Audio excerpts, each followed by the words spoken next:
Good afternoon. I like that. You all must have been in audiences with me before. It's a call and response.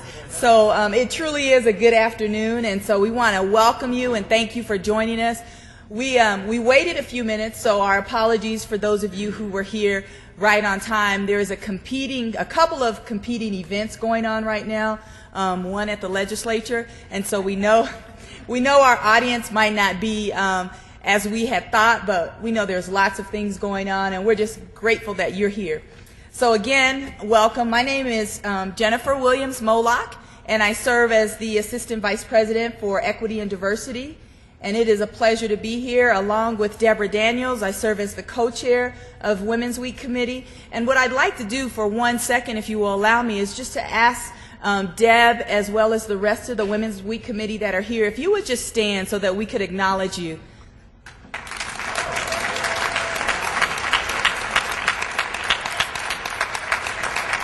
Thank you so much. This is such an awesome group, and this isn't everyone. So many people behind the scenes and in front of the scenes had so much to do with this. Also, I want to take a moment to acknowledge that Deborah Daniels, who's also the director of the Women's Resource Center, is also the recipient, of the Linda K. Amos Award this year, and so we are so proud and excited.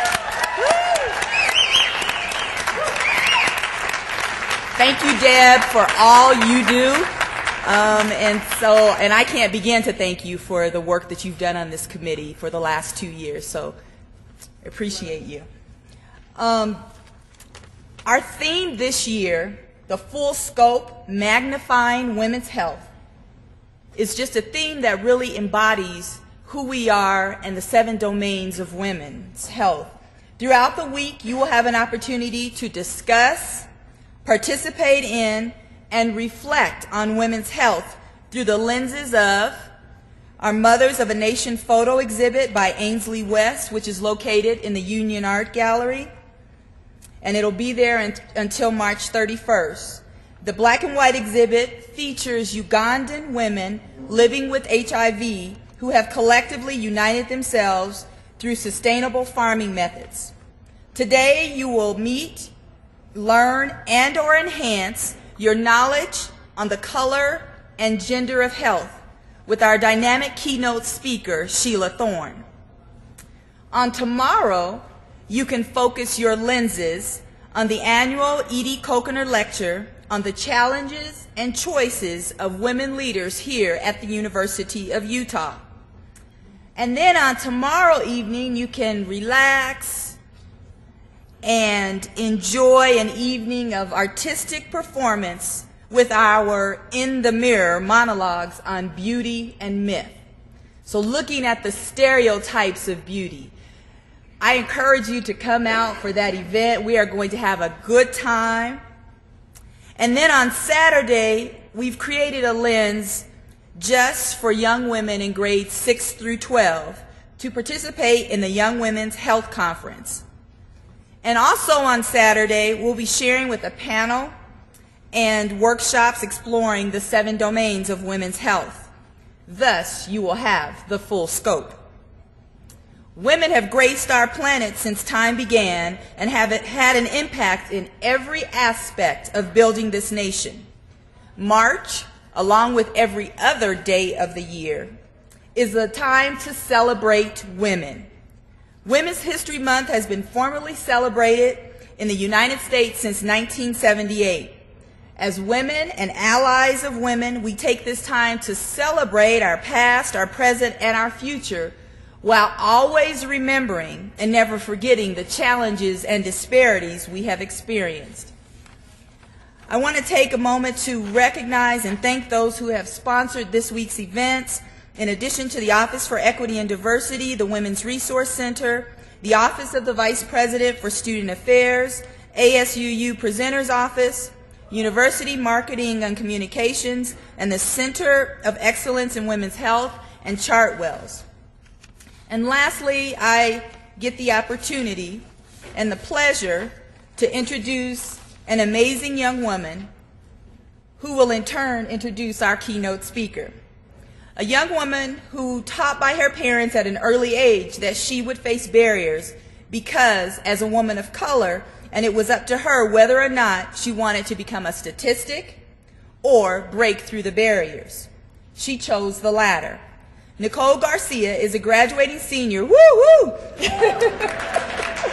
here at the University of Utah, majoring in, I want you to hear this, a self-created major entitled Gendered Ethnic Studies. So what I'm saying is that she got together and she created her own major. So you already see how phenomenal she is in breaking those barriers.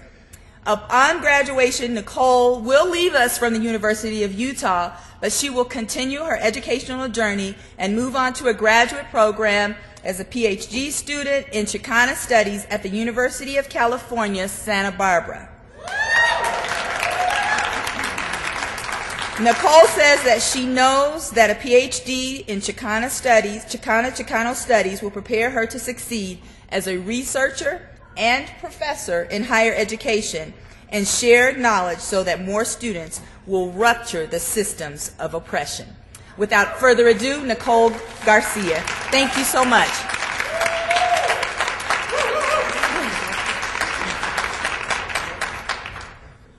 Thank you, Dr. Molak.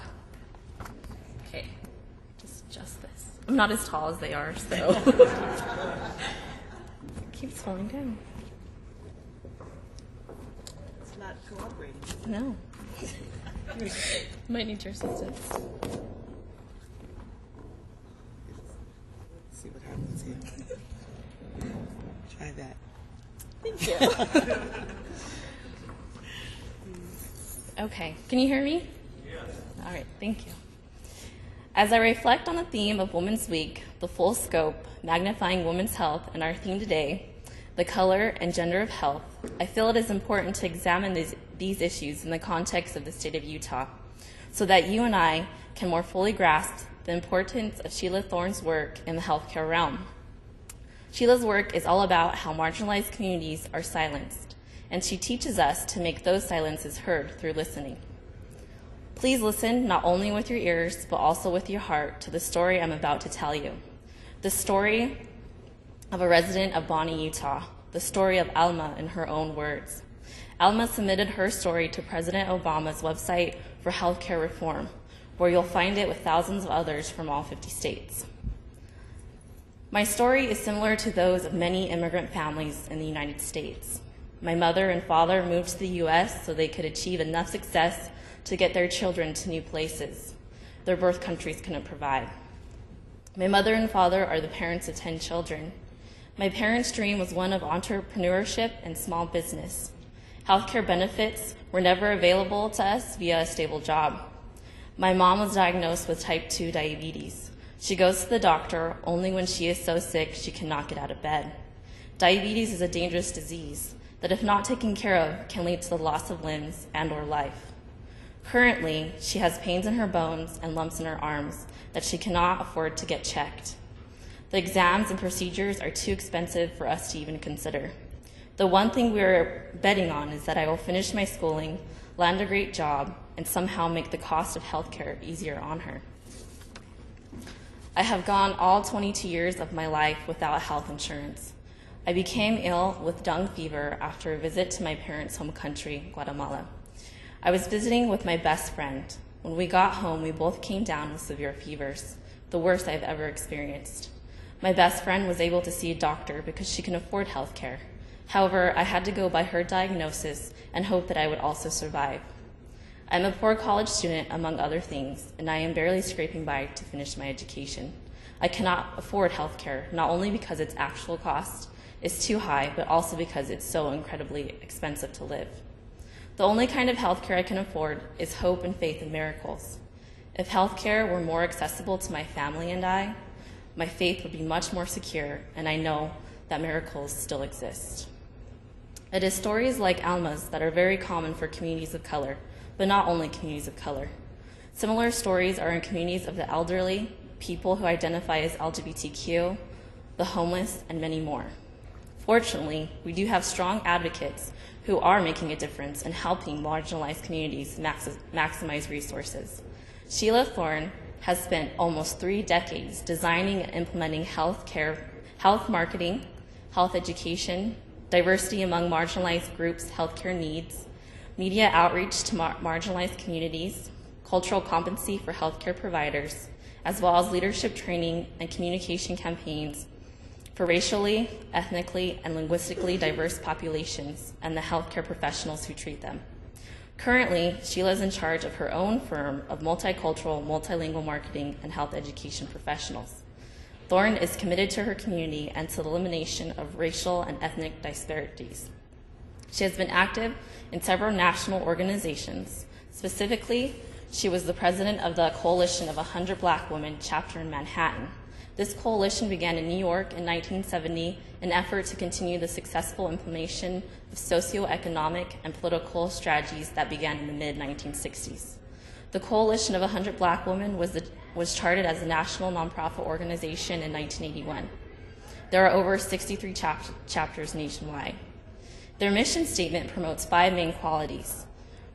First, foster principles of equal rights and opportunities, promote awareness of Black culture, develop the potential of the membership for effective leadership and participation in civic affairs, foster advocacy and economic development, and cooperate with others and organizations to achieve mutual goals. I think it is fair to say that Ms. Thorne embraces all 5 of these elements. Among other things, she thrives in academia and was awarded the title of Distinguished Professor by the Black Alcoholism and Addictions Institute, affiliated with the Morehouse School of Medicine.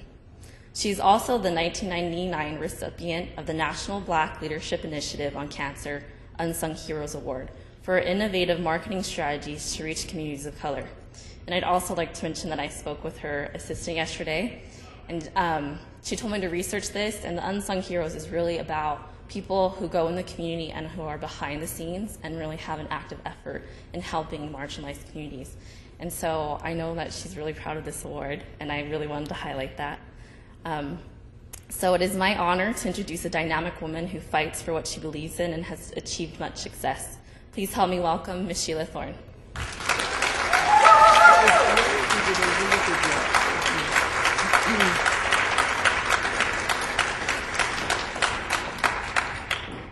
If you could shrink the Earth's population to a village of 100 people, what would it look like? 48 of the villages would be men. 33 would be children. 6 would be over the age of 65. 6 would own half the village's wealth. 10 would be gay, lesbian, or bisexual. Only 1 would have a college education. Only 1 would be an American citizen. 50 would suffer from malnutrition. 80 would live in substandard housing. But note this, 82 of the 100 villages would be persons of color.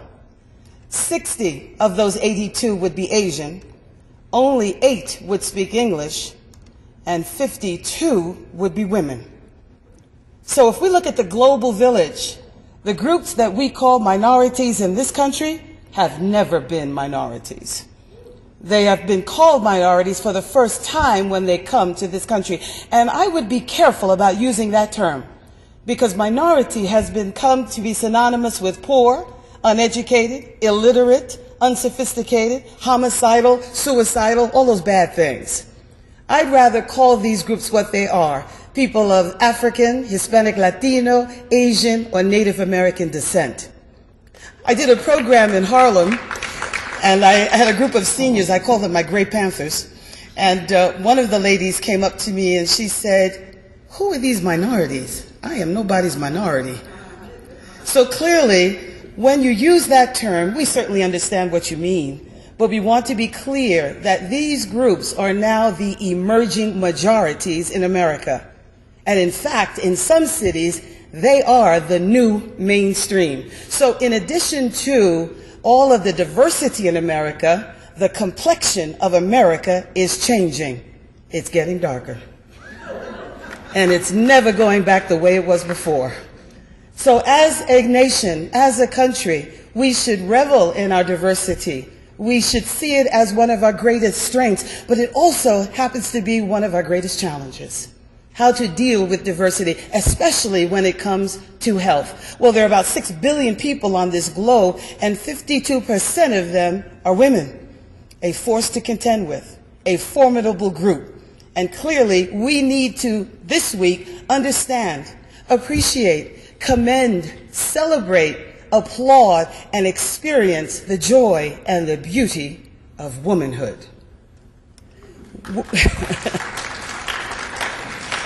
When you look at the United States, it obviously is falling into the same rank, about 50.8% women. I don't know who that 0.8 is, but anyway, almost 51% are women in this country, and a very diverse group they are. Women, there is no equal to what women can accomplish and do, especially in recent years. There is no other creature on the face of the earth that is as fragile yet powerful, as sensitive yet tolerant, as gentle yet resolute as a woman. Whatever her role, be it wife, mother, partner, sister, daughter, grandmother, there's joy, there's passion, there's vigor. Only a woman can conceive life. A woman is the first one to feel that life. She's the first one to feed that life from her own body. She's the first one and the only one to give birth to that life, to love that life, to fiercely protect that life. So women are diverse within diverse. Clearly, when we look at women, we go through various stages in life. And the lives of women are changing today.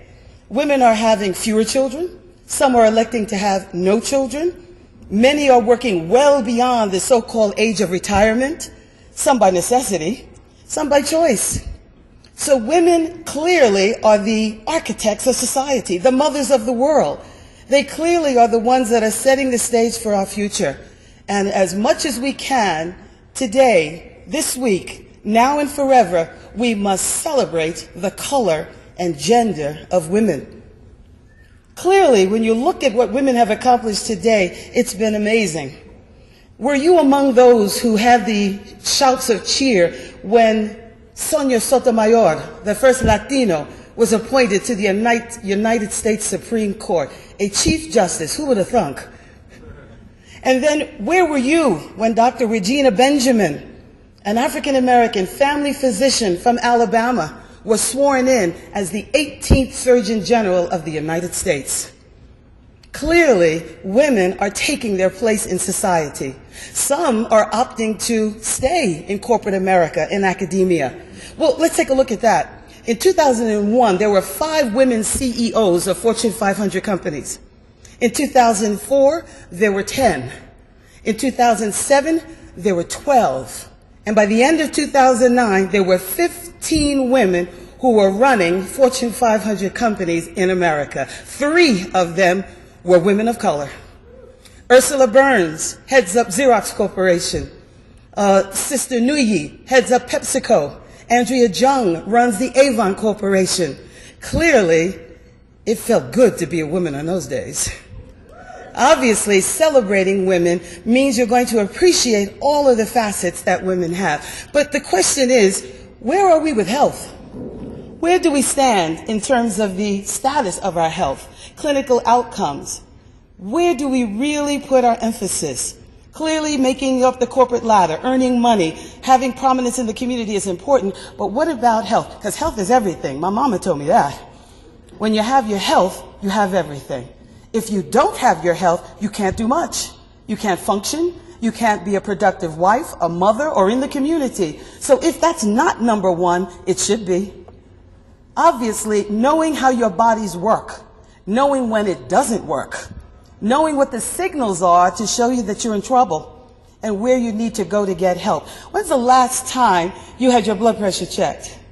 And when your physician checked it and he or she said it's good, did you stop the physician and say, well, thank you, doctor, I'm glad it's good, but what are the numbers? What's the difference between the number on the top and the number on the bottom? What's your cholesterol? And when's the last time you went to the dentist when you didn't have a toothache? Clearly, all of that means staying on top and in charge and control of your health. Clearly, that's where we need to be if we are to take on the obligations and responsibilities. But you know, childhood, adolescence, puberty, adulthood, womanhood, wifehood, partnerhood, all of that is codified by culture. It's driven by culture. Behavior and attitudes all are affected by culture. Language and ethnicity play into that, but culture is a driver. Race matters in health, culture counts. So how you interpret your health, define your health, is usually affected by the culture from which you come. So you need to understand, where is the alignment? What is wellness? What does sickness come from? Where does disease come from? Knowing all of these things helps us to stay on top of our health. Why? Because women are chronic caregivers. We take care of everybody else. Our men, our children, our neighbors, our co-workers, our brothers, our sisters, and we leave very little time for ourselves. But when the woman's health collapses, the family's health collapses. So she becomes a key component to keep that family together. She makes most of the healthcare decisions for the family. And certainly, she's the one that needs more routine health screenings than anybody else. Pap smear, mammogram, colon cancer, colonoscopy, you name it, there are tests there to predict it, to define it, to catch it early, because that's the key to survival. So, what is the health of today's women? Well, let's go back. If we look at the various stages of life, we remember those days, those teenage years, the roller coaster ride, where things were changing every day, or one day you were playing with dolls and pigtails, and the next day you were putting on lipstick and high heels. And sometimes it happened overnight. Lots of decisions, many discoveries, new things to learn, new people to meet, new definition of who we are. All of those things play into a teenager who is a female. But where is health? Not sure. Most teenage girls, not all, do more about the outside than the inside. And obviously, hopefully that changes once you begin to mature and understand how important it is to have internal consciousness. Sexual behavior, sexual responsibility, all those things that are happening during this very short amount of time needs guidance, needs support, needs help so that you are in the right direction. Well, here's the time of life when you make most of the major decisions of your life. Who you are, what your work ethic is, how you deal with other people, what's your position in your family, what are going to be your future aspirations. Many of these things are established during this span of life. Childbearing years, whether you have a family or not. And if you do decide to have a family, how that fits in to everything else that you have to do. Clearly, lifestyle habits are established there. What you eat, how you move, and how you think about your bodies. Health status? Unfortunately, many of the chronic conditions hit during some of this time. And so if you know what to anticipate, hopefully you can stop it from having severe negative consequences. So the question is again, are you celebrating womanhood by taking charge and control of your health? Clearly, once you get to this stage in life, you obviously have probably reached the end of your education, or perhaps reached the pinnacle of your career.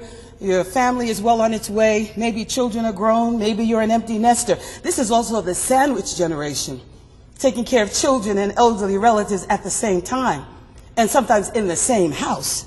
That can be challenging.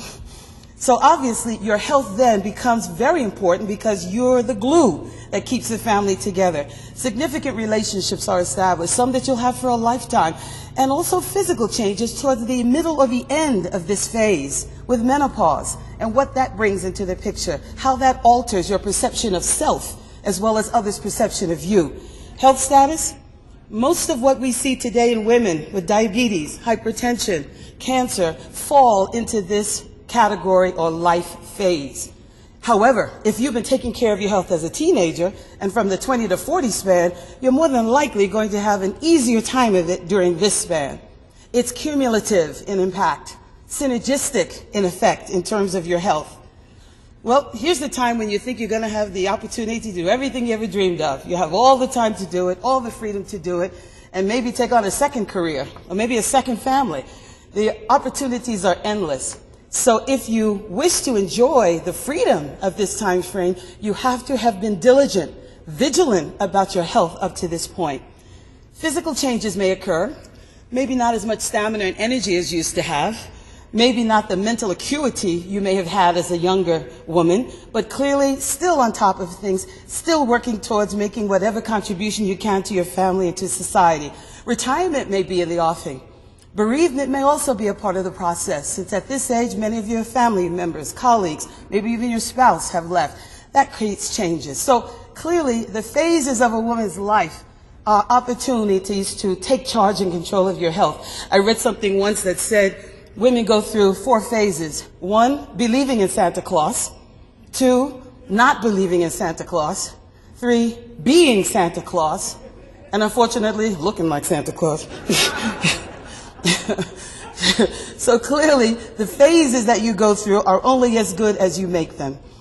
Opportunities to look at some of the tragic circumstances that befall us about women who may not have taken care of their health as much as they should have. And if you look at the span of illnesses and conditions, you see many similarities crop up. I don't have to tell you the statistics, you know what they are. They're disturbing, they're devastating. And as you look across the chart, women of color have enormous disparities in terms of the onset of the disease, the prevalence of the disease, as well as the outcome of that disease. And these are just the top 10. Now, clearly, there are other issues that are not on this chart: HIV/AIDS, hepatitis C, all of those other devastating chronic diseases that have certainly decimated our female population or women of color. How many of these could you have avoided? Some of it's genetic. You may not have a lot of control over it, but perhaps you can mitigate its influences as you grow older by your diet, your lifestyle, getting checkups, staying on top of any treatment that may be recommended. But this is across the board. This is not just Utah, it's the United States. It's disturbing. And now that we're in the midst of a raging debate on healthcare reform, it even becomes even more important for us to take charge and control of our health, because the system is not set up to make you well. That's your responsibility. Clearly, if the system is there to assist you, that's a good thing. And we're hoping that it does eventually end up doing that. But obviously, you must take charge and control of your health. 4 simple things, which mean a lot. Clearly, being vigilant about these things is really the formula for good health. Eating and drinking wisely, exercising regularly, even if it's 30 minutes 3 times a week, walking. Managing stress, because stress is a killer. You're never going to avoid it, but you must manage it, be it with spirituality, religion, music, dance, aromatherapy, whatever it takes to minimize stress will certainly go a long way to keeping you in good health. And getting checkups, going to the physician, making sure that you're on top of your own health. You know your numbers. You know the questions to ask. And if you see or feel a sign of trouble, you check it out. You don't ignore it. Because if you ignore it, it can only lead to negative outcomes. But it's not just about the absence of disease. It's not just about the absence of pain. It certainly is about the totality of what it means to be healthy. And it contains all of those environments: spiritual, physical, social, emotional, intellectual, environmental, and financial. The whole person. And if you put over that what it means to be a woman, obviously, there's a lot more to health than just the absence of disease. Well, let's take a look at some of these groups of women and what we know about them and what we need to know about them. Women of African descent, people from Africa, the Caribbean, and people who are of African descent born in this country are African Americans. Clearly, very diverse. Obviously, different values, different ways of looking at the world. Unfortunately, very high incidence of cancer, especially breast cancer. Low incidence, high mortality, which indicates perhaps late diagnosis. Advanced disease. Unfortunately, you can't always do as much as you'd like to when you show up too late and you're half dead. So clearly, this group, we have the most clinical data on people of African descent in this country. We know the most about who they are, what they do to treat their disease, and what they need to do to improve their disease. But now women have this Jezebel Jemima stereotype that's rampant in our community. We are not super women, although we like to say we are. Clearly, that image has had a detrimental effect on the mental health of many women. You can't do it all. You do as much as you can, but you certainly can't do it all. Obviously, women of African descent need guidance, need education. I was in the south side of Chicago doing a program on high blood pressure, and it was in the church. And I interviewed each of the ladies that were going to be in the group. And the first one I interviewed was the pastor's wife. Lovely lady, elegant lady. And I had to ask 2 questions. I said, 1, do you have hypertension? She said, no. I then asked, do you have high blood pressure? Yes, Lord, I got that. And I said, well, what's hypertension? That's when you're hyper and real tense and your heart goes boom, boom, boom. I said, well, what's high blood pressure? She thought and she said, I don't know, but it's bad. I said, well, what do you do for hypertension? Oh, just pray, child, pray. Go to church.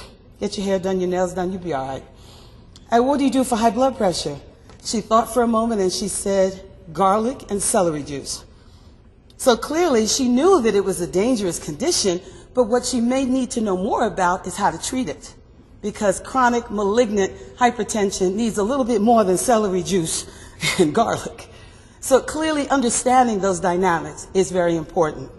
I also talked to a group of black women in Oakland, California, with black Latinos and Asians about overactive bladder. And you know the commercials you see on TV about the woman jumping out of the boat and running to the house because she has an overactive bladder.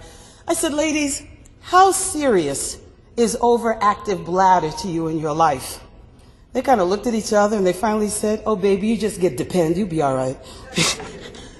And then I said, well, if you do have that condition, you can't control your urine, who do you go to? What is the doctor you go to help you with that?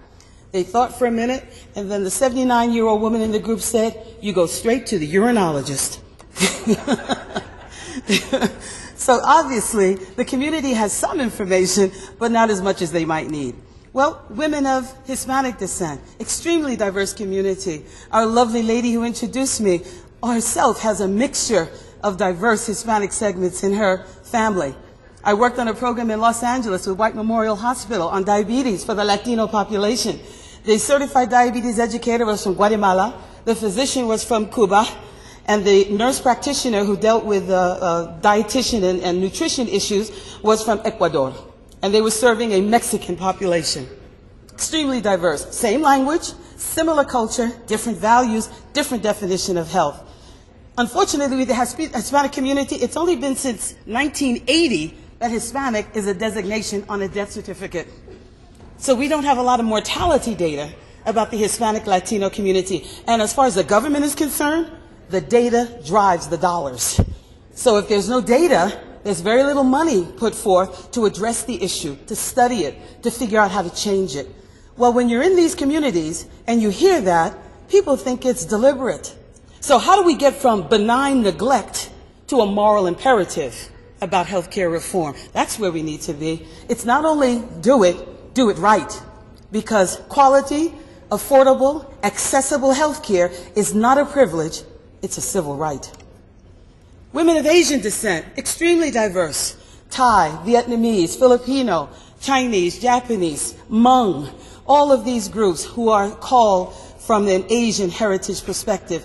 Virtually no health data about this segment. Some on gynecological cancers, particularly with Vietnamese women, some on hepatitis, which is rampant throughout the Asian community, but virtually very, very little information. So as physicians, health systems are addressing these groups in their service areas, they're perplexed. So why is that? Why is there no data on these groups when you saw the demographics of our country? When you know that these groups are emerging majorities? Something to think about. And unfortunately, we haven't addressed all of the important issues. Our Native American sisters, if you think African Americans have been oppressed and subjugated and demoralized, clearly in your part of the country, you see the results of what has happened to our Native American brothers and sisters, particularly the women and how they take care of children and what they use for sickness, what they use to define wellness, how they approach the health system, all very different. Culturally, different mechanisms to solve similar problems. High rates of diabetes, high rates of obesity, much in terms of substance abuse. Clearly this group, we need to know more so that we can celebrate the color of health. There clearly is a difference in sexual orientation as well. So these groups need to have special, unique considerations for their points of view and their perspective. Either it's with cancer or HIV, all of the same diseases, they're equal opportunity, are affecting this group as well. Our sisters to the north, similar situations, not a lot of data. Folks just don't study it. So if you don't study it, how do you deal with it? That's what we've got to figure out and do a better job. But why do we have health disparities? Some have relegated it to poverty. Well, these people are sick because they're poor. Well, that's too simple an answer for a very complex issue. Obviously, insurance coverage and money has a lot to do with it, but there's a whole lot of other stuff that's going on that's been driving the disparities. And many feel if you cure societal ills, you'll go a long way to fixing the disparities. So it's not either or, it's both. And how do we individually make a difference for all of us is the key. The explosion about disparities has happened probably in the last 10 years. And the disparities have been known for a long time. From the Heckler Report on Minority Health in 1985, that was the first study that looked at African Americans and other disadvantaged populations. And unfortunately, the data are the same. These groups have suffered disproportionately from chronic disease and premature death. Obviously, something needs to change. Well, when the Heckler Report came out, then they set up the Office of Minority Health on the federal level and on the state level, and they tried to institute policies and make some changes, and they made a little progress, but not nearly enough. I've had the privilege of working with some medical historians at Harvard School of Public Health, and some of them even go back as far as slavery, because whatever was experienced in Africa before they got on the slave ships and during the Middle Passage, and then when they got to this country, all had an impact on health. And one of the historians calls it the slave health deficit. When are we going to make that payment up? And our friends in the Asian community and the Latino community have suffered similar oppressive historical events in their lives that have decimated health.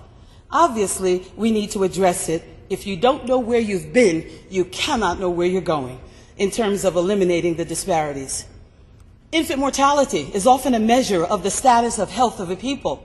Out of every 1,000 live births, 8 white babies die, 18 black babies die, 21 Hispanic babies die, and with predominantly middle-class black and Hispanic women. What's up with that? It's not just a matter of prenatal care, it's a matter of the whole life perspective, how you ate as a teen in the 20s and 40s, and what your body is prepared to bear in terms of children. So you must take into account the life's course. Walk a mile in my shoes before you judge me as to why I'm sick. Obviously, it has more to do with history than it may do with current behavior. And what about clinical research? You know that blacks and Latinos and Asians are not recruited for clinical trials. They're reluctant to participate in clinical trials. They don't trust the system. They fear discriminatory, biased behavior. So now if they don't volunteer for clinical trials and they're trying to test a new treatment and not everybody is in the group, how do you really know if that drug works? Obviously, we're different physiologically. So basically, you're guessing as to what that drug is going to do for me. Well, how do you overcome those barriers? Well, there are many people that are now going to talk about mandating a proportionate number of people of color in every clinical trial so that you know for sure whether or not this drug will be effective in this or that patient. I was called in as a consultant for the one drug in this country that has the labeling for self-identified African Americans. It's called Vital. It's for heart failure. There are 90,000 black people in this country with heart failure. They predict another 170,000 in the next 5 years. So this drug put 2 new drugs together and seemed to work well in blacks. They had a huge cohort. They pulled out the black segment, set up a whole new design, and studied it. It worked. It worked better. And I was called in to help them publicize the results. Well, I sat in a room with about 20 white, Jewish, middle-aged men. They were nice. I was the only chocolate chip in that cookie. And I was the only female in the room. And we talked about how do we get this information out. And they were very excited about the science. They were enthused about the opportunity to reduce this disease.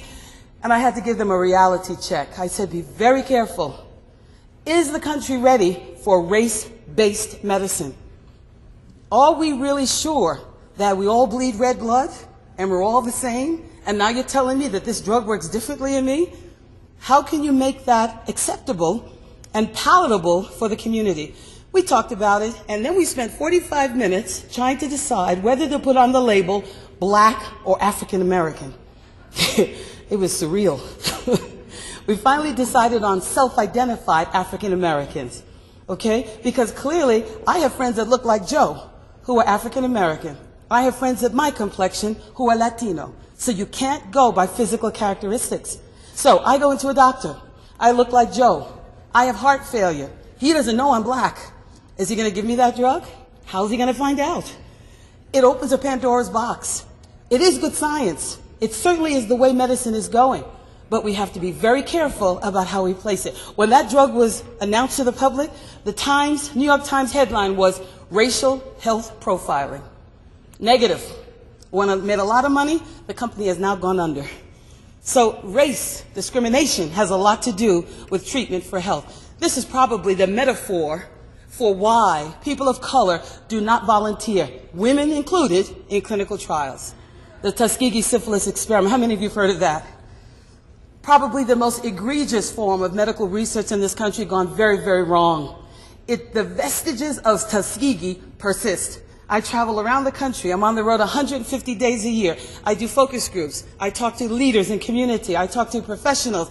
They all know about the Tuskegee syphilis experiment, and they use it as an excuse for not trusting the system, not getting involved in treatment, not signing up for clinical trials.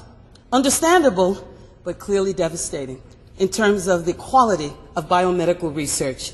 Most of these communities think the government gave them syphilis, not that they were denied care. Well, what do we do about the attitude of people toward health? As I talk to people, they think that it's just part of being black. You got a little sugar, you got a little pressure, no big deal, welcome to the community, and they don't give it much credence. So that's dangerous. Many in the Latino and the Asian community think it's fate. Nothing you can do about it. That's just it. It comes from things you did in the past or things you may have done bad to another person. So knowing the origin of disease clearly impacts people's attitude. And I can't emphasize stress enough and the impact that it has on disease and illness. Clearly dangerous. Must address it and must understand where it comes from.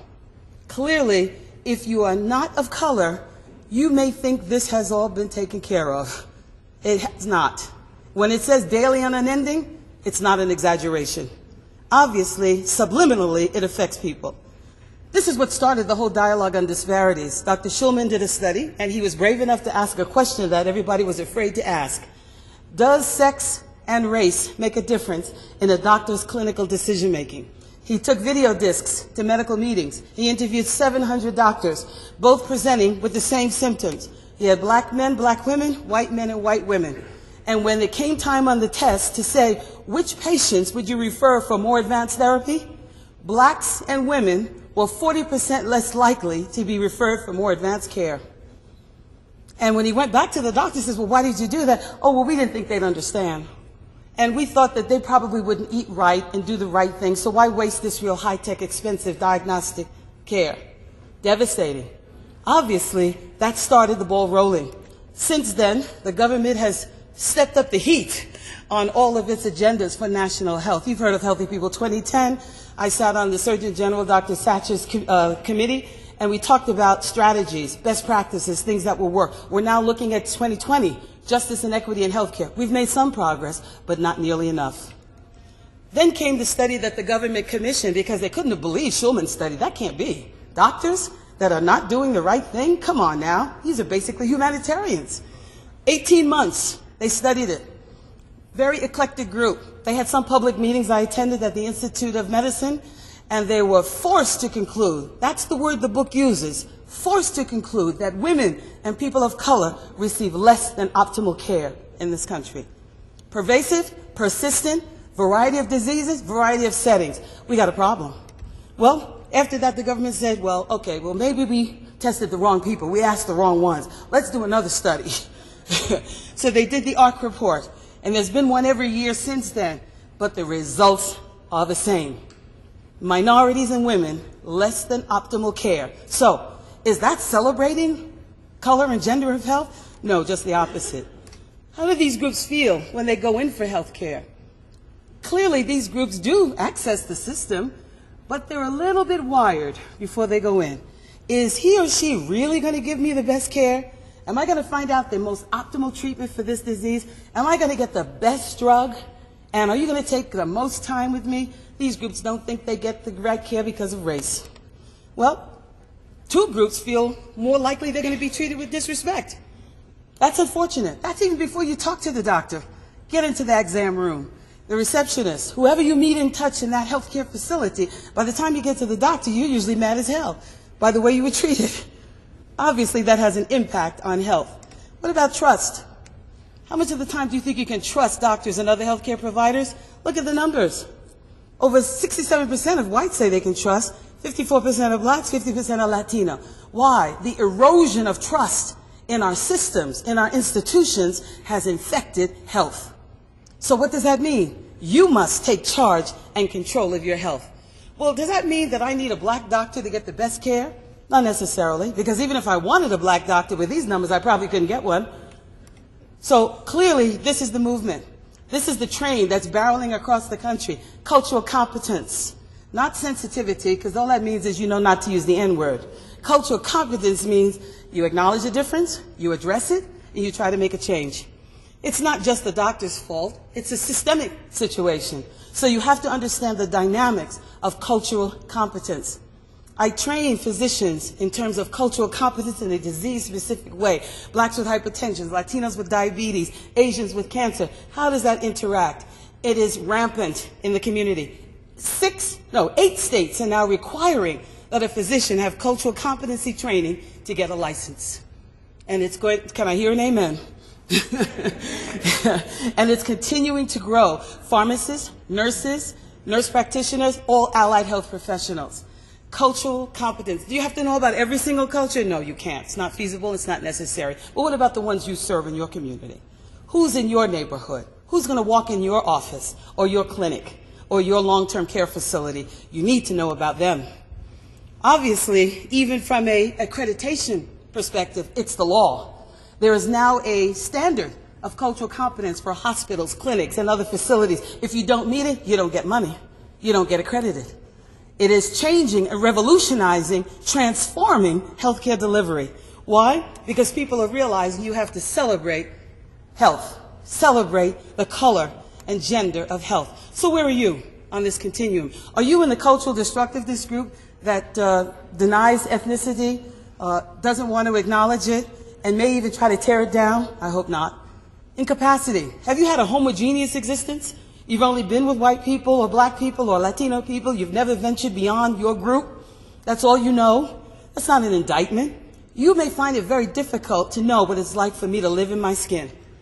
And it's understandable because you have had no experience. How about blindness? I love those folks. Those are the ones that want to hold hands and sing Kumbaya. And can't we all get along? Well, that's a nice aspiration, but we are different.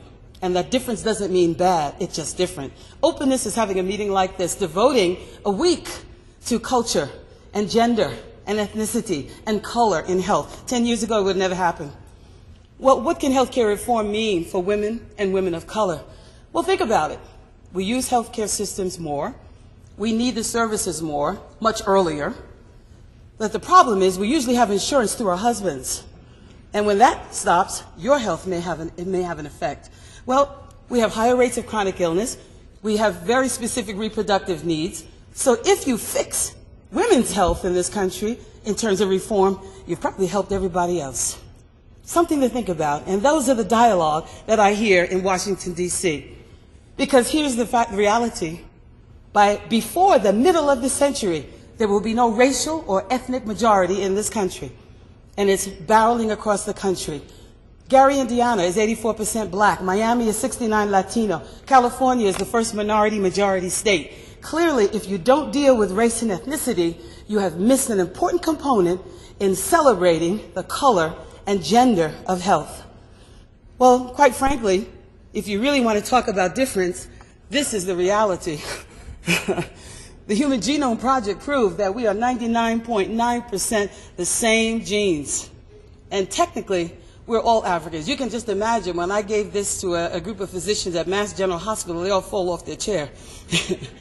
But that's really the essence of it. We are more alike than different. It's going to take each one of us to make a difference for all of us. So where will we go from here? This week is a celebration. This week is to applaud, commend, honor, share, enjoy, and relate to women, especially from a health perspective. So where will you go? Are you a practitioner?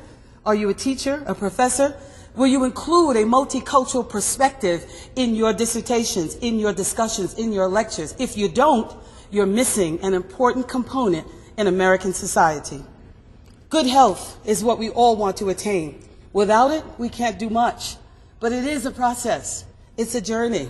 It's a day-to-day challenge to eat right, to do right, to manage stress. It's not easy, but nothing worthwhile ever is. And it's just not about the absence of disease. It's about mind, body, and spirit, and all that it takes to make you a whole person. There's a way to go, but it's up to you as to which road you'll take. Will you still persist in denial, accepting disease, just living with it, suffering in silence, or will you take the road that's less traveled, and the road that means you are number one? You are the priority in your life, and then others will follow, especially regarding health.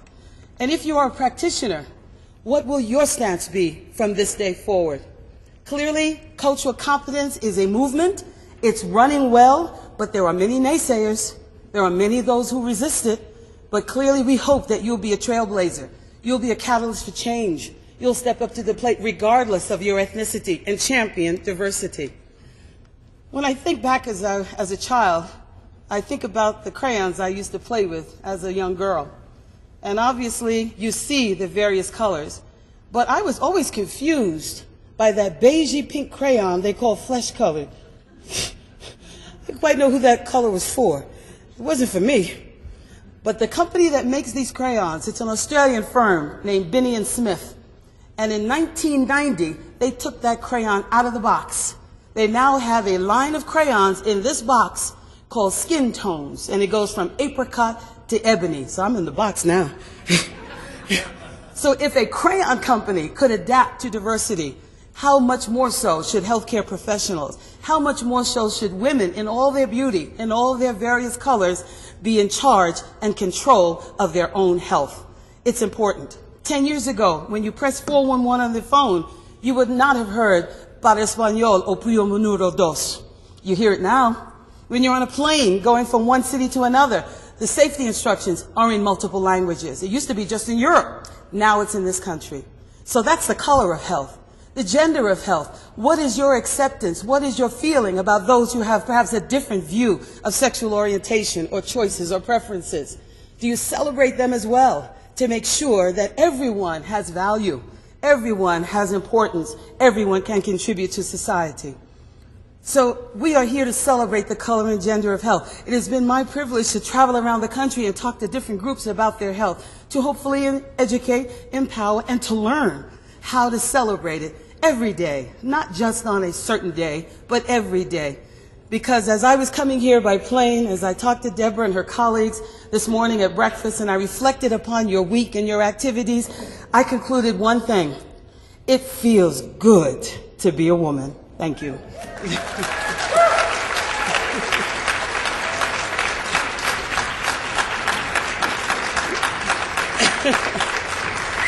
Thank you.